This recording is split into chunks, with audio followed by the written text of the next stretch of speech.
সর্বশেষ যে ব্যক্তি জাহান্নাম থেকে মুক্তি লাভ করবে তাকে আল্লাহ পাক বলবেন, ফেরেশতাদেরকে বলবেন, ও আমার ফেরেশতারা, আমার এই বান্দাকে জান্নাত এবং জাহান্নামের মাঝখানে রেখে দাও।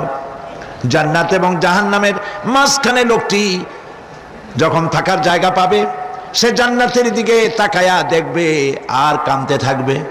আল্লাহ পাক জিজ্ঞেস করবেন, বান্দারে, যুগের পর যুগ ধরে জাহান্নামে কেঁদেছো, আমি রব্বুল আলামিন জাহান্নাম মাফ করে দিয়া জান্নাত জাহান্নামের মাঝখানে রেখে দিয়েছি, আযাব থেকে তো বেঁচে গেছো, এখন কান্দো কেন? লোকটি বলবে, রব্বুল আলামিন কান্দি এই কারণে, জাহান্নাম থেকে মাফ করেছো, তোমার শুকরিয়া আদায় করি। জান্নাত তো আমার কপালে নাই, কিসমতে নাই, কিন্তু জান্নাত আমি এখান থেকে দেখতে পাচ্ছি, জান্নাতের সুঘ্রাণ আমার নাকে আসতেছে, কপালে নাই যাওয়ার। আমি কাঁদি এই জন্য, তুমি যদি মেহেরবানি করে আমাকে জান্নাতের দরজার কাছে একটু দাঁড় করায় দিতা, প্রাণ ভরে তোমার জান্নাতের দৃশ্যটা একটু দেখতাম। আল্লাহ পাক তার আরজি পূরণ করবেন, বলবেন যাও, ফেরেশতাদের বলবেন এর জান্নাতের দরজার কাছে দাঁড় করায় দাও। জান্নাতের দরজার কাছে দাঁড়িয়ে লোকটি আবার কান্না শুরু করবে। আল্লাহ পাক প্রশ্ন করবেন, এবার কান্দো কেন?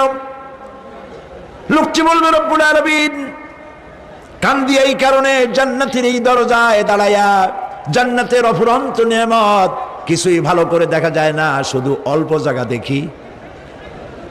যদি তুমি আমারে দয়া করে জান্নাতের মাঝখানে দাঁড় করায় দিতা, চতুর্দিকে তাকায়া তাকায়া দেখা কলিজারে ঠান্ডা বানাইতাম। তবে আমি ওয়াদা করি, জান্নাতের কোনো নাজ নেয়ামত, কোনো ফল আমি খাবো না, ধরবো না, সইব না। একটুখানি মেহেরবানি করে মাঝখানে দাঁড় করাইয়া দাও, জান্নারে ঠান্ডা করি। আল্লাহ রব্বুল আলামিন ফেরেশতারা বলবেন, আমার এই বান্দারে জান্নাতের মাঝখানে দাঁড় করাইয়া দে। আল্লাহর নবী বলেন, জান্নাতের মাঝখানে দাঁড়িয়ে লোকটি আগের চাইতে আরো জোরে চিৎকার মেরে কাঁদতে থাকবে। আল্লাহ পাক বলবেন, বান্দারে কি হলো তোর? দরজার কাছে আসতে চাইছিলি, আইনা দিলাম। এবার মাঝখানে আসতে চাইছো, তাও এনে দিয়েছি, আবার কান্দো কেন? লোকটি বলবে, রব্বুল আলামিন এবার কান্দি এই জন্যে, তুমি যখন দয়া করে একটিবার জান্নাতের মাঝখানে এনে আমাকে দাঁড় করায় দিয়েছো, তুমি রহমান রহিম গফুরুর রহিম, এই জান্নাত থেকে আবার আর বাইর করে দিও না। আল্লাহ রাব্বুল আলামিন বলবেন, ও আমার বান্দারে, আমার এই জান্নাত তোর খুব পছন্দ হয়েছে নাকি? লোকটি বলবে, রব্বুল আলামিন কলিজা ঠান্ডা হয়ে গেছে, ভাবতেও পারি না এই জান্নাত এত সুন্দর। আল্লাহ পাক বলবেন, বান্দারে এরকম একটি নয়, দুইটা নয়, তোর জন্য আমি 10টা জান্নাত এরকম রিজার্ভ করে রাখছি। সুবহানাল্লাহ। আল্লাহ পাককে ভয় করে পৃথিবীর সমস্ত পাপ থেকে যারা নিজেকে রক্ষা করবে, আল্লাহ তাদের জন্য এই জান্নাত রেখে দিয়েছেন। সুবহানাল্লাহ। সেই জান্নাতের রিসিপশন আপনারা আন্দাজ করতে পারবেন না, রিসিপশন কারে কয়। কি আর প্রধানমন্ত্রী আর প্রেসিডেন্ট, 4-5টা পুলিশ আর আর্মি আসে একটা ফট করে সেলুট মারলো, বা শেষ হয়ে গেল, এরকম না। জান্নাতীদেরকে রিসিপশন দেওয়া হবে।